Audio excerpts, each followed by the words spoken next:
Nissan Micra, call it what you want. Got a few names for it. We are replacing an alternator. This is what's involved.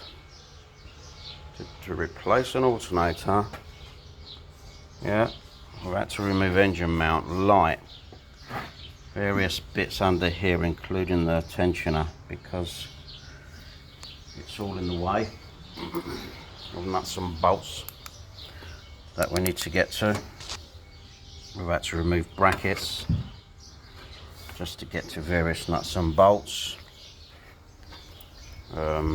Engine mount,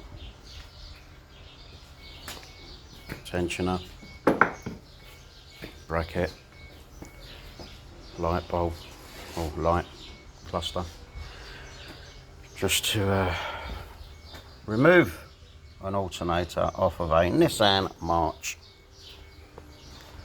Fun and games. Bye bye now.